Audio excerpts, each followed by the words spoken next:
Inside the massive swarm command ship, the human team fought their way through corridors that pulsed like living tissue. But at the center of the organic vessel, they found something completely unexpected. A chamber filled with ancient machines that looked nothing like swarm technology. "These aren't organic," Insu observed, studying the metallic structures with his quantum physics expertise. Someone built machines to control the biological components. The machines were older than human civilization, but still functioning. They hummed with energy as they sent control signals throughout the swarm fleet. Banks of processors analyzed galactic data, while communication arrays coordinated attacks across multiple star systems. "Look at this," Yejin said, pointing to holographic displays showing dozens of star systems. "They're tracking hundreds of species. Every civilization in this part of the galaxy is being watched and categorized." Hyun Woo, their strategic coordinator, studied the data with growing horror. "They're planning simultaneous attacks on every advanced species. Not just the peaceful ones, everyone who might be able to resist." Gunwoo was already placing explosives around the machine complex. Whoever built this wanted to eliminate all competition in the galaxy. The swarm is just the weapon they're using, but destroying the machines wouldn't be enough. Insu had discovered something that changed everything about their mission. "The control signals aren't just local," he announced. "These machines are connected to a network spanning the entire galaxy. There are control centers like this in hundreds of locations, maybe thousands." "You're saying this is just one node in a galactic weapon system?" Dong Hyun asked. "Exactly. And if we destroy this one, the others will adapt and become harder to attack." The situation was impossible. Even if they destroyed the local swarm fleet, it wouldn't stop the galactic extermination program. But there was another option, one that terrified and inspired Insu simultaneously. "We could use their own network against them," he said slowly. "The FTL communication system that controls the swarm could also be used to send a warning to every species in the galaxy." "What kind of warning?" asked Dong Hyun. "Everything we've learned. How to fight the swarm, where their control centers are located, what their real purpose is. We could turn their weapons network into a galactic resistance communication system. But there was a cost. To send a signal powerful enough to reach the entire galaxy, they would need to overload the Indomitable's FTL drive, creating a quantum cascade that would destroy everything within several light years. "It's a one-way trip," Woo Jin said quietly. "We'd never make it out of the explosion radius." Dong Hyun looked around at his team. They were dirty, exhausted, and thousands of light years from home. But they were also the only people in the galaxy who knew how to stop the swarm. "Everyone understand what we're talking about here?" he asked. One by one, they nodded. They had come to save one species of peaceful aliens. Now they had the chance to save every species in the galaxy, but only at the cost of their own lives. "Do it," Dong Hyun ordered. Insu and his team began the complex process of modifying the Indomitable's FTL drive. They would need to create a controlled quantum cascade that would both destroy the local swarm fleet and send their warning signal across the galaxy. Meanwhile, Yejin worked with So Young to prepare the message they would send. It needed to contain everything: swarm weaknesses, human tactics that worked against them, the locations of control centers, and most importantly, proof that the swarm could be defeated. "Include our biological data," Hyojin suggested. "Other species might be able to synthesize compounds similar to human biochemistry to use as weapons." Outside the command ship, the battle was reaching its climax. The alien bio-network was failing under continuous bombardment, and swarm ships were beginning to land on the planet's surface. Vela Una and her people were fighting desperately, but they were losing. "Message is ready," Yejin announced. "Complete tactical analysis, biological weapons data, and strategic recommendations for forming a galactic alliance against the swarm. FTL drive is modified," Insu reported. "The cascade will begin in 10 minutes and reach maximum amplitude in 30 minutes. After that," he shrugged. Dong Hyun activated the ship's communication system one last time. "This is Commander Dong Hyun of the Earth vessel Indomitable. To any human vessels that might receive this message. We have engaged the Void Swarm and discovered they are controlled by an ancient machine network designed to eliminate all advanced life in the galaxy. He paused, looking around at his crew. We are about to transmit everything we've learned to every species in the galaxy. This will warn them about the threat and give them the tools to fight back. But the transmission will require us to sacrifice our ship and our lives. Tell them we chose this, added Wu Jin. Tell them we chose to protect people we never met rather than save ourselves. The galaxy will remember what humanity did here today, Donghyun concluded. Earth's children died as they lived, fighting to protect the innocent. The quantum cascade began as a subtle vibration in the ship's hull. Insu monitored the process carefully, making final adjustments to ensure the signal would reach its maximum range. Cascade at 20%, he reported. Signal transmission beginning now. The message burst outward from their location at faster-than-light speeds, riding the quantum wave that would soon destroy them. Across the galaxy, species that had never heard of humans received detailed information about their deadliest enemy and how to fight it. Cascade at 50%, Insu announced. We're past the point of no return now. Around them, the swarm command ship began to shake as the quantum energies built up. The ancient machines sparked and failed as power levels exceeded their design specifications. But the human crew wasn't finished fighting. Gunwu detonated his explosives throughout the ship, ensuring that even if some control systems survived the quantum cascade, this command center would never function again. Cascade at 75%, Insu reported. External sensors show the swarm fleet is beginning to lose coordination. Through the ship's sensors, they could see swarm vessels drifting aimlessly as their control network failed. Some collided with each other. Others simply shut down and went dark. On the planet below, Vela Una and her people watched in amazement as their attackers suddenly stopped fighting and began withdrawing or simply floating motionless in space. Cascade at 90%, Insu said. Signal has reached approximately 60% of the galaxy. Donghyun felt a strange peace settle over him. They had accomplished something unprecedented in human history. 12 people had saved an entire galaxy from extinction. Any regrets? He asked his crew. Just one, said Wu Jin. I wish we could see what happens next. Cascade at 100%, Insu announced. Signal transmission complete. All galactic regions have received our message. The quantum cascade reached critical amplitude, and space itself began to tear around the Indomitable. The swarm command ship dissolved into component atoms as fundamental forces overwhelmed its molecular structure. In those final seconds, Donghyun thought about Earth, about the families they would never see again, about the future they had made, possible for species they would never meet. The explosion was visible from several star systems away, a brief new star that flared and faded in moments. When it ended, the entire swarm fleet in the system was gone, reduced to their component atoms. But their message had reached the galaxy.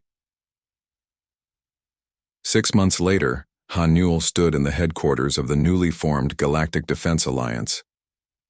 Representatives from over 200 species had gathered to coordinate resistance against the swarm threat.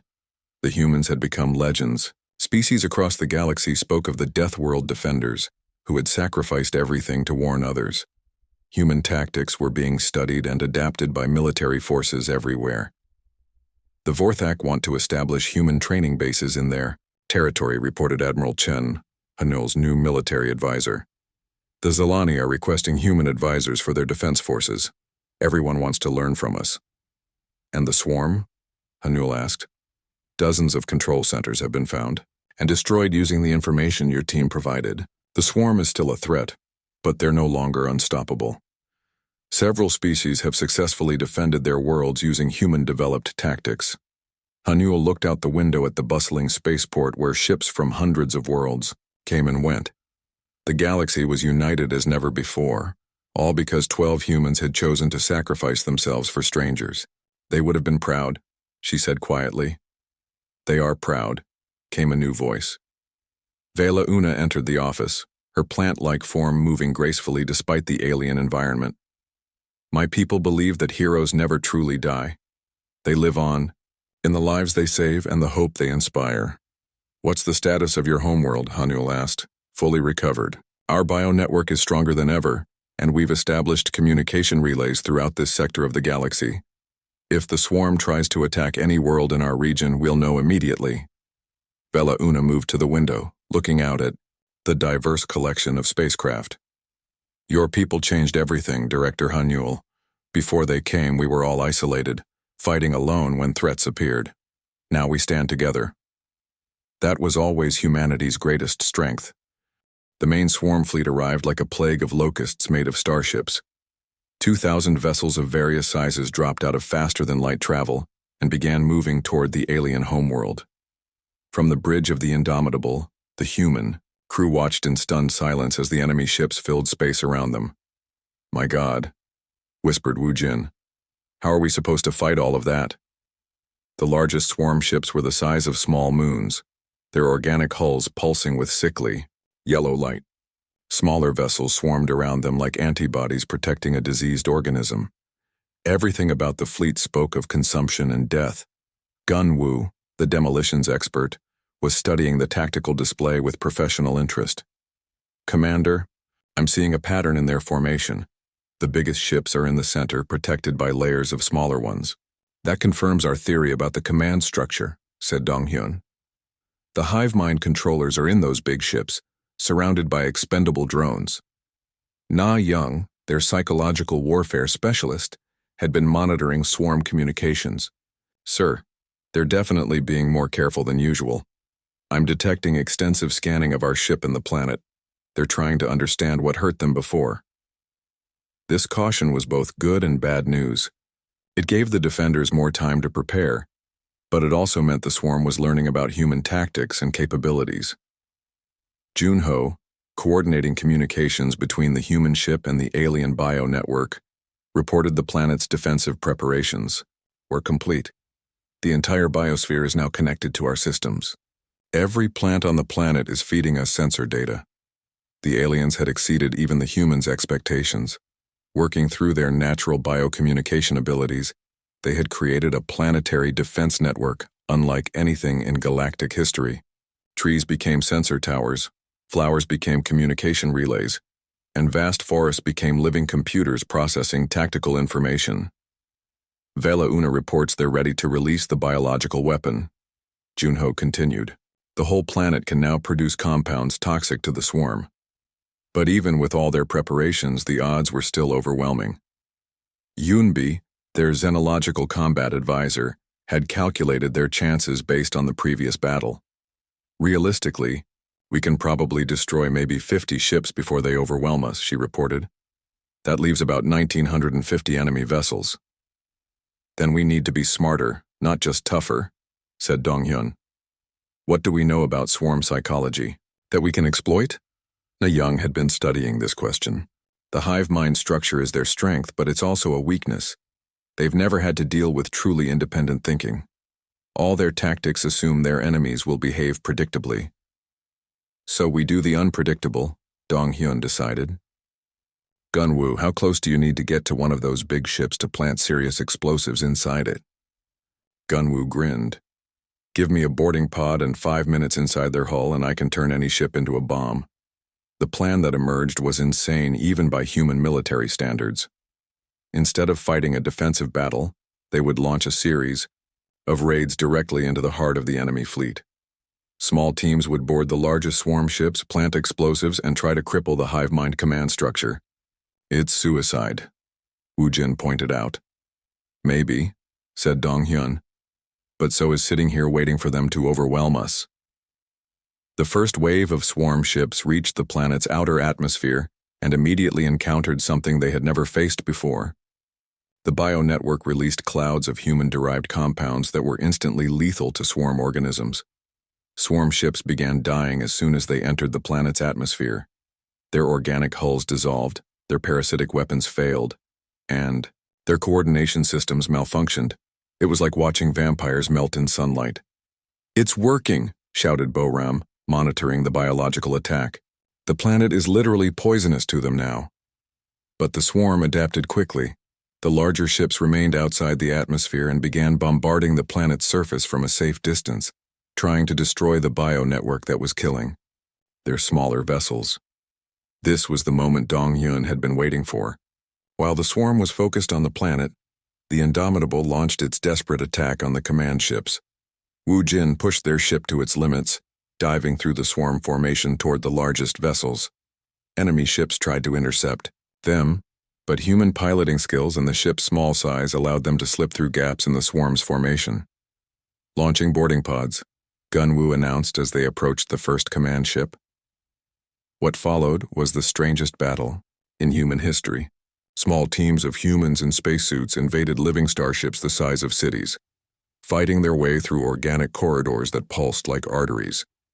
The swarm creatures inside had never faced boarding actions and had no effective defenses. Against human soldiers, Gunwoo and his team planted explosives throughout the first command ship's vital organs. When they detonated, the massive vessel convulsed like a dying whale and stopped coordinating with the rest of the fleet. Immediately, hundreds of smaller swarm ships began moving erratically, their hive mind connections severed.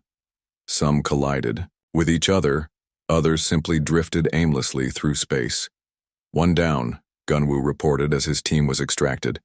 But there are at least 5 more command ships out there. The second boarding action was more difficult. The swarm had learned from the first attack and was ready for human tactics. The corridors inside the ship were filled with defensive organisms, and the organic walls themselves tried to trap the invaders.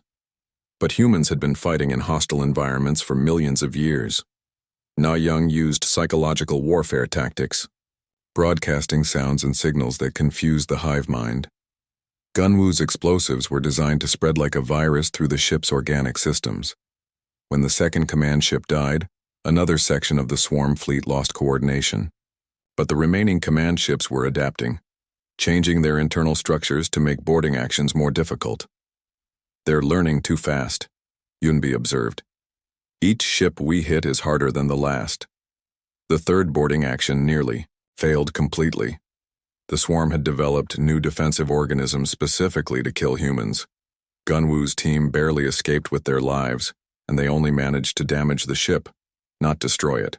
Meanwhile, the battle around the planet was intensifying. The alien bio-network was holding off swarm attacks, but the continuous bombardment was taking its toll.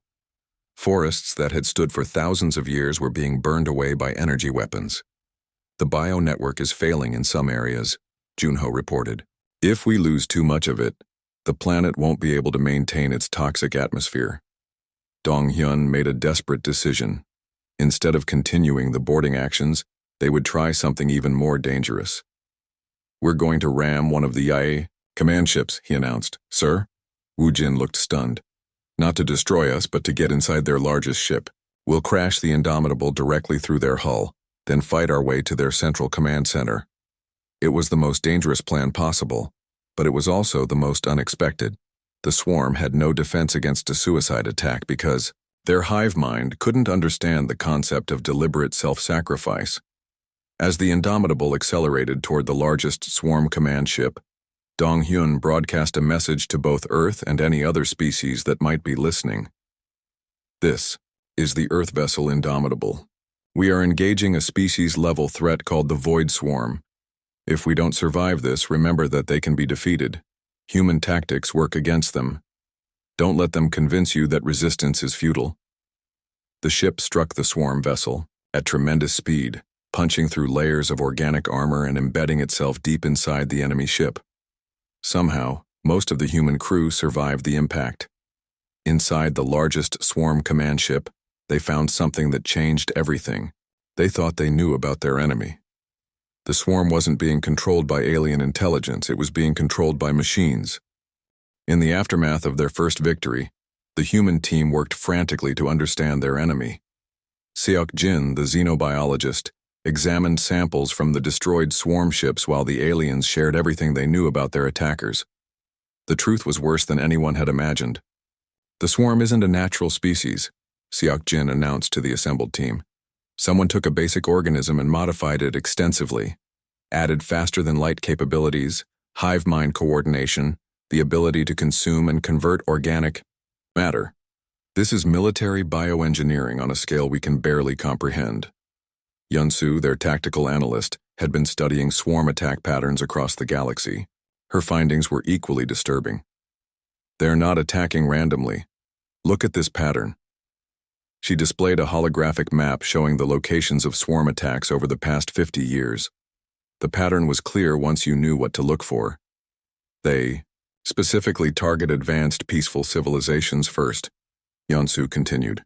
Species that have developed interstellar communication, advanced biotechnology, or large-scale cooperation.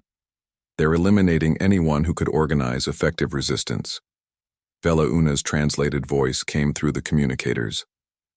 That explains why they targeted us. Our biocommunication network spans multiple star systems. We were preparing to contact other peaceful species to share knowledge.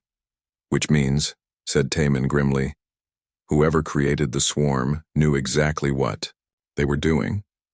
They built the perfect weapon to eliminate specific types of civilizations while leaving others alone.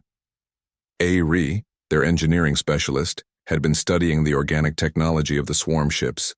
Her discovery was the most horrifying of all. These aren't ships, she announced. They're planets.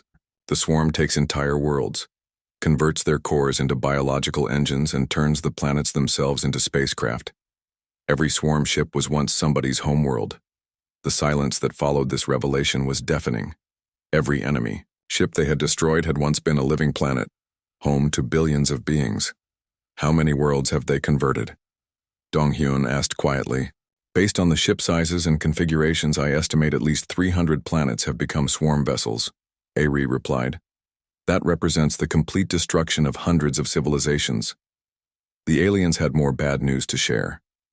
Korneth's people had been monitoring swarm communications, and a massive fleet was approaching their system. We count over 2,000 ships of various sizes, Korneth reported.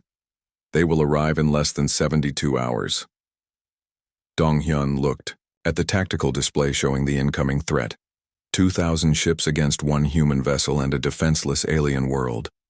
Even with their advantages, the odds were impossible. We need to contact Earth, he decided. They need to know what we're facing. But when Kyungsoo tried to send a message to Earth, the swarm's approach was creating interference that blocked long-range communications. They were cut off from any hope of reinforcement. We're on our own, Wu Jin said grimly.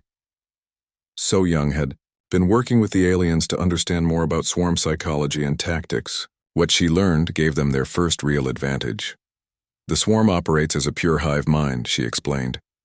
Individual ships can't make independent decisions. They're all controlled by a central intelligence, probably located in the largest ship in each fleet.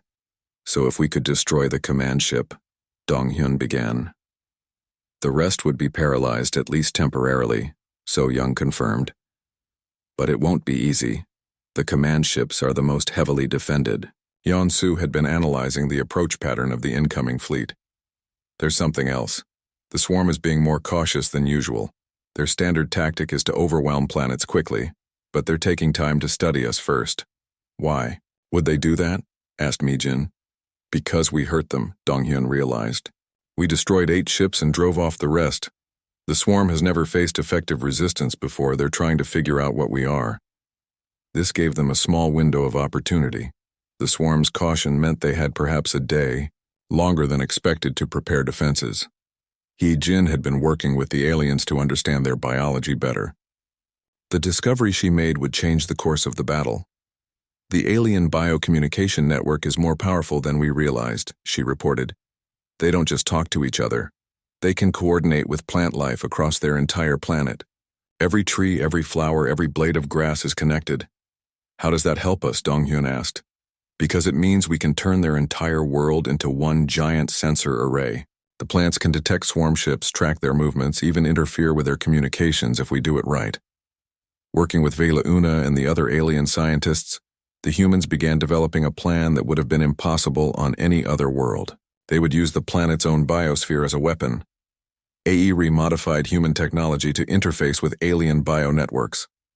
Soon they had sensors and communication relays growing directly from the planet's forests. The entire world became an extension of their defensive systems. But even with these advantages, they were still facing impossible odds.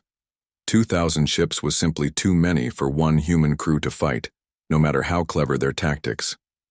We need a bigger advantage, Dong Hyun admitted during a strategy meeting, something the swarm won't expect.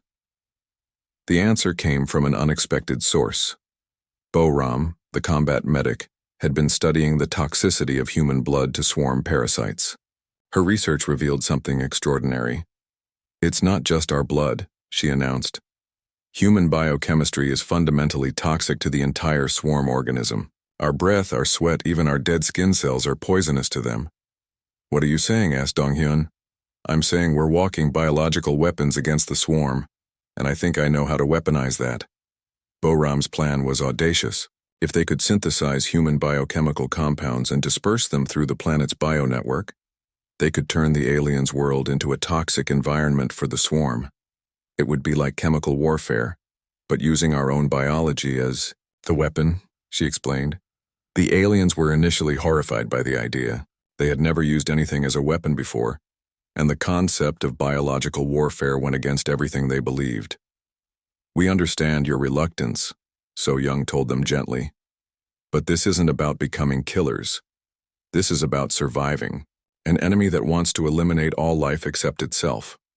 Finally, Vela Una made the decision that would save her species. We will do whatever is necessary to protect our world and warn other species about this threat.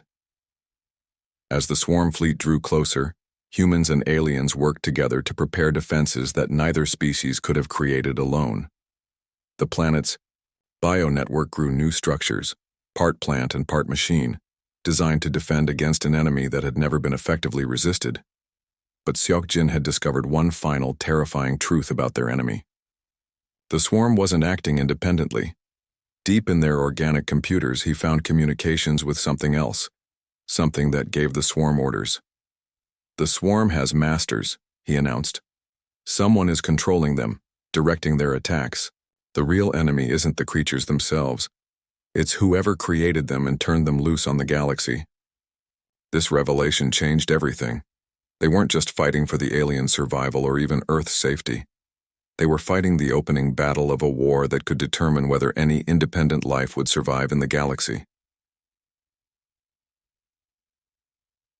Main swarm fleet was 12 hours away, and the real battle was about to begin. 3 weeks of faster-than-light travel ended when the Indomitable dropped back into normal space at the edge of the Kepler 442 system. What the crew saw through their sensors made everyone go quiet. "Dear God," whispered Wu Jin from the pilot's seat. The alien homeworld was under attack. Massive organic ships, each the size of a small moon, floated around the planet like predators surrounding wounded prey. These ships pulsed with sick yellow light and extended long tentacle-like appendages down to the planet's surface. "Those must be the Void Swarm," Dong Hyun said, studying the tactical display. "How many do you count?" 12 large ships, maybe 50 smaller ones, reported Kyung-soo, the communications specialist. "And they're doing something to the planet." Through the ship's telescopes, they could see the planet's surface changing. Green areas were turning brown and black as the swarm ships drained the life from entire continents. What had once been a beautiful garden world was becoming a dead rock. "Can you make contact with the aliens?" Dong Hyun asked. So Young. "I'm trying," she replied, working frantically at her station. "But there's a lot of interference from the swarm ships." Finally, So Young managed to establish contact. The alien voice that came through the speakers was high and musical, but filled with terror and desperation. "This is Vela Una of the Council of Peaceful Growers. Who are you? Please, if you can help us, we have so little time left." So Young activated the translation system she had developed during the journey. "This is the Earthship Indomitable. We received your distress call. We're here to help." There was a long silence. Then Vela Una spoke again, and even through the translation her amazement was clear. "Earth? The small blue world near the yellow star? You came all this way to help us?" "Yes. Can you tell us about your enemy?" "They call themselves the Void, Swarm. They consume everything living and use it to make more of themselves. 17 of our worlds have already fallen. This is our last planet, and we cannot fight them. We have no weapons, no warriors. We are growers, not destroyers." Dong Hyun took the communicator. This is the human military commander. We need to know everything about the swarm. Their weapons, their tactics, their weaknesses. Another alien voice joined the conversation. This one sounded older and more tired. I am Korneth, leader of our defense forces. But we have no real defenses. The swarm ships release millions of parasites that consume all plant and animal life. They turn our own biosphere against us. How long do you have? Donghyun asked. Perhaps one day before they finish draining this world. Then they will move on to find more victims. Donghyun looked at his team. 12 humans against an enemy that had already destroyed 17 worlds. The odds were impossible, but they had come too far to give up. We're going to attack one of their ships, he announced. See what we're really dealing with. Wu Jin moved the Indomitable closer to the planet, using the system's asteroid field for cover. They approached the smallest swarm ship they could find, which was still larger than any human spacecraft. Up close, the enemy vessel looked even more disturbing. Its surface writhed like living skin, and they could see smaller creatures moving across its hull. The ship wasn't built. It had grown. It's completely organic, breathed He Jin, studying the medical sensors. That's not a spaceship. It's a living creature. Then maybe we can kill it, said Mijin, preparing her weapons systems. The attack was swift and brutal. Mijin's particle beams cut deep into the creature's hull, causing it to writhe in what looked like pain. Green fluid sprayed into space as the ship creature tried to defend itself. But the human weapons were designed to kill, and the swarm had never faced anything like them. Within minutes, the creature was dead, floating motionless in space. The effect on the other swarm ships was immediate. They stopped their feeding and turned toward the Indomitable, moving faster than anything that size should be able to move. They're all coming for us, Wu Jin reported, sweat beading on his forehead. Good, said Donghyun. Let them come. Show them what humans do to bullies. What followed was unlike any battle in human military history. The swarm ships tried to surround the much smaller human vessel, using tactics that worked against peaceful species. But humans had spent thousands of years learning to fight, and Wu Jin flew the Indomitable like a fighter jet, darting between the massive creatures while Mijin's weapons carved them apart. The swarm creatures couldn't understand what they were facing. Their victims had always been helpless, unable to fight back effectively. But the humans fought with a coordination and viciousness that the hive-minded swarm couldn't counter. Their tactics are all wrong for fighting us, Donghyun observed as another swarm ship died. They're used to overwhelming peaceful opponents, not fighting real warriors. Boram, the combat medic, made an important discovery during the battle. The swarm parasites can't survive contact with human blood, she reported. Something in our biochemistry is toxic to them. This was incredible news. It meant humans might be naturally immune to the swarm's primary weapon. The battle lasted 6 hours. When it ended, 8 swarm ships were dead, and the rest had retreated to the far side of the planet. For the first time in months, the aliens' world was free from immediate attack. Fela Una's voice came over the communicator, filled with wonder. How is this possible? You destroyed them so easily. We lost entire fleets to single swarm ships. Because we're from a world that taught us to fight, Donghyun explained. Every day of our evolution has been a battle for survival. We're good at this because we had to be. Korneth asked the question that would change everything. Will you teach us? Will you show our people how to fight? So Young translated the request, and Donghyun felt the weight of the moment. This was more than a rescue mission now. They were being asked to turn a peaceful species into warriors. We can try, he said finally. But first, we need to understand your enemy better. This was just a small group. Where are the main swarm forces? The answer chilled everyone. According to Korneth, this wasn't a small group. This was the advance force for the main swarm fleet, which contained thousands of ships and was only days away from arriving. They're coming to finish what they started, Vela Una explained. Our world will be completely consumed, and then they'll move on to attack other species. Hyojin had been studying the dead swarm ships with her medical sensors. Commander, I'm picking up something strange. These creatures aren't entirely natural. Someone modified them, engineered them for destruction. What do you mean? I mean the Void Swarm was created as a weapon. Someone built them to do exactly what they're doing, eliminate other species systematically. This revelation changed everything they thought they knew about the enemy. The swarm wasn't a natural predator species. It was a biological weapon unleashed on the galaxy. As the human team prepared for the arrival of the main swarm fleet, they realized they weren't just fighting for the aliens' survival. They were fighting against something designed to eliminate all life, except itself. The real battle was still coming. The secret military base in Alaska looked like nothing special from the outside. Snow-covered buildings that could have been storage facilities or research labs. But deep underground, Earth's most elite soldiers were about to learn they would be fighting aliens. Dong-hyun had served in special forces for 15 years. He had fought in places that didn't officially exist and completed missions that were never recorded. When the call came to report to Alaska immediately, he packed his gear without questions. Elite soldiers learned not to ask too many questions. The briefing room, Dong-hyun looked at the other people who had been selected. 24 of Earth's best soldiers, pilots, engineers, and scientists. All had top-secret clearances. All had proven they could handle the impossible. Hanul walked to the front of the room.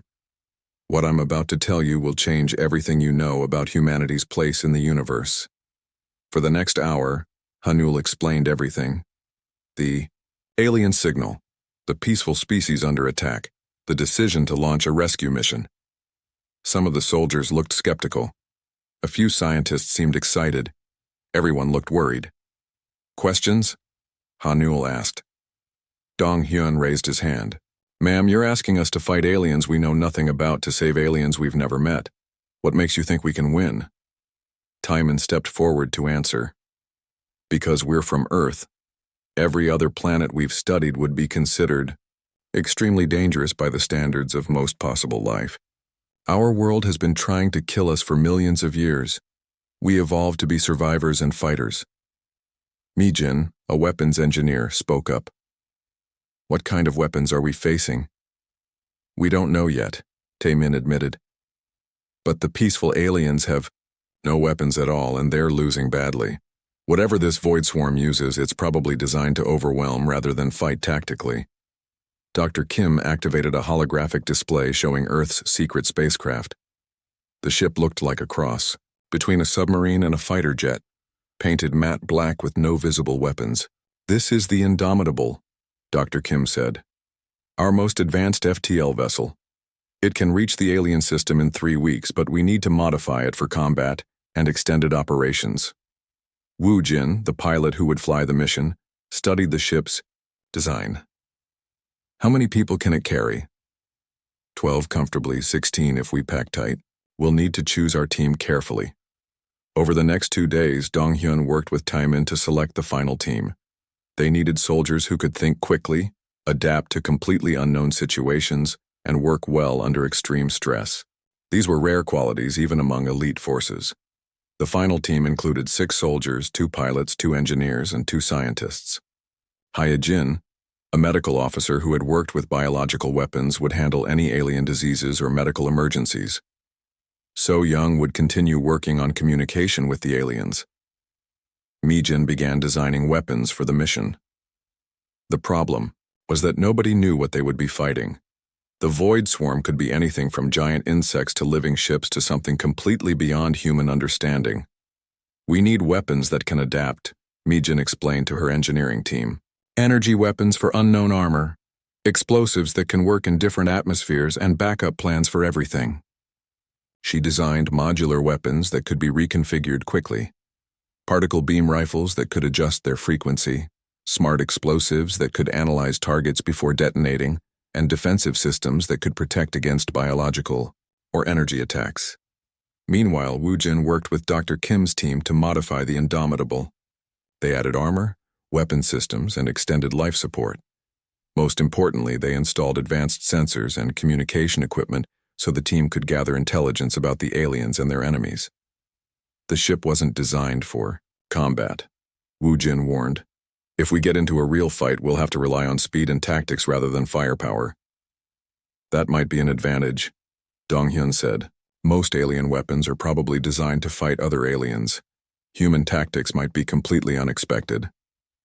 Hyojin studied every scrap of information about the peaceful aliens. Their biology seemed plant-like, which raised interesting questions about their medicine and physiology. She prepared medical supplies for treating aliens whose bodies might work completely differently from humans. I'm also worried about diseases, Hyojin told the team. Alien bacteria and viruses might be harmless to them but deadly to us, or vice versa. We need to be very careful about contamination. The training was intense. The team practiced combat in zero gravity, since they might need to fight inside spaceships or on worlds with different gravity than Earth. They learned to use their new adaptive weapons and practiced working together in high-stress situations. So Young continued decoding alien messages, and the news was getting worse. More alien worlds were falling to the void swarm. The distress calls were becoming more desperate and less frequent. I'm starting to understand their language better, So Young reported. They call the enemy those who consume all. The swarm doesn't just kill, it absorbs everything organic and uses it to grow stronger. This information changed Mijin's weapon designs. She focused on creating weapons that could destroy organic matter completely, preventing the swarm from using destroyed enemies as resources. As the mission launch approached, more disturbing information came from the alien signals. The Void Swarm wasn't just randomly attacking. They seemed to be specifically targeting the most peaceful and advanced civilizations first. It's like they're eliminating anyone who might organize resistance, Taemin observed. This isn't just conquest. It's systematic extermination. 3 days before launch, Han Yul addressed the team one final time. You're about to become humanity's first ambassadors to the galaxy, but you're also possibly our first line of defense against something that threatens all life. Dong Hyun looked around at his team. They were scared but determined. In a few days they would be farther from Earth than any human had ever traveled, fighting enemies they couldn't imagine to save people they had never met. Any last questions? Han Yul asked. Just one, said Dong Hyun. If we don't make it back, will Earth keep fighting this swarm? Yes, Han Yul answered without hesitation. If you prove it can be fought, we'll never stop fighting it. The night before launch, the team made final preparations. They packed equipment, checked weapons, and said private goodbyes to families who thought they were going on a classified training mission. Wu Jin ran final tests on the Indomitable systems. Everything looked good, but he knew that space combat would test the ship in ways no simulation could predict. At dawn, the team boarded their ship. The launch was silent and invisible, using technology that hid the ship from Earth's own detection systems. As far as the world knew, nothing unusual was happening. But in the depths of space, the Indomitable accelerated toward the stars, carrying humanity's hopes and fears toward their first galactic war. Behind them, Earth continued to receive desperate signals from the aliens counting down to extinction. The rescue mission had begun. The Deep Space Monitoring Station floated silently above Earth's northern pole. Inside the metal walls, Jinwoo sat at his workstation watching numbers dance across multiple screens. He had been doing this job for 3 years, listening to the empty space between stars. Most days brought nothing but cosmic noise and radio waves from distant galaxies. Today was different. A pattern appeared in the data that made Jinwoo lean forward. The signal was weak but definitely artificial. Someone was sending a message from very far away. Jinwoo's fingers moved quickly over his keyboard, trying to clean up the signal. The pattern repeated every few minutes, always the same sequence of mathematical pulses. Computer, record, and analyze, Jinwoo said quietly. He did not want to alert the other workers yet. Strange signals happened sometimes, usually from old Earth satellites or secret military tests. But this one felt different. The signal came from the direction of Kepler 442, a star system over 1,000 light-years away. The computer worked for several minutes before showing results. The mathematics were simple but clearly intelligent. Prime numbers, followed by basics, geometry, then something that looked like a desperate plea. Jinwoo's heart started beating faster as he realized what he was seeing. This was first contact. Jinwoo picked up his secure phone and called Hanul, the director of Earth's most secret project. Hanul had spent 20 years preparing for this moment, though she often wondered if it would ever come. "Director, we have a Code 7 situation," Jinwoo said when Hanul answered. Hanul was quiet for a moment. Code 7 meant alien contact. "Are you certain?" "Yes, Director. The signal is definitely artificial and from outside our solar system. It's repeating and seems to be some kind of distress call. I'll be there in 1 hour. Tell no one else until I arrive." Hanul hung up and immediately called an emergency meeting of the Xenological Council. This secret group had been formed after the Roswell incident in 1947, though the real story was very different from what the public believed. They had been waiting for real alien contact ever since. When Hanul arrived at the station, Jinwoo showed her everything. The signal was getting stronger, which meant either the aliens were boosting their transmission or moving closer to Earth. Neither option was comfortable to think about. "Can you decode more of it?" Hanul asked. "I'm trying, but we need So Young. She's the best linguist we have." So Young arrived 2 hours later with Taimin, the military strategist who advised the Council on defense matters. So Young was a small woman with sharp eyes who spoke 12 Earth languages and had spent years developing theories about how aliens might communicate. "Show me everything," So Young said, sitting at Jinwoo's workstation. For the next 6 hours, So Young worked on the signal while Taimin studied the source location. The Kepler 442 system had 3 planets, one of which might support life. Earth's telescopes had detected possible signs of vegetation there, but nothing definite. "I'm getting somewhere," So Young announced near midnight. "The mathematics are followed by what looks like a countdown. They're running out of time." "Time for what?" Hanul asked.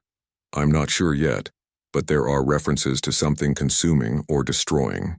And there's another element. They mention a swarm of some kind." Taimin looked up from his own analysis. "Director, I'm seeing energy signatures from that system that don't match natural phenomena. Something big is happening there." The next morning, Hanul called an emergency session of the full Xenological Council. 15 of Earth's most important people gathered in a conference room deep beneath the Pentagon. Presidents and prime ministers knew nothing about this group, but these 15 people could make decisions that affected all humanity. So Young presented her translation work. The aliens called themselves something that roughly meant peaceful growers. They lived on plants and had never developed weapons, but something called the Void Swarm was attacking their worlds, consuming everything alive. "They've sent distress calls to every star system they can reach," So Young explained. "We might be their last hope." General Park, the military representative, shook his head. "We can't get involved in alien wars. We don't even have faster-than-light travel." "Actually, we do," said Dr. Kim, the head of Earth's secret space program. "The Aurora project has been testing FTL drives for 2 years. We could reach their DESIM system in about 3 weeks." This news shocked several council members.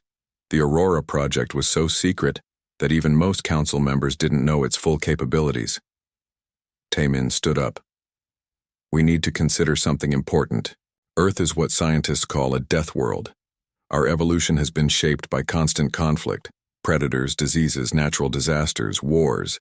This made us very good at fighting and surviving. Most alien species probably evolved on easier worlds." "What's your point?" Hanul asked.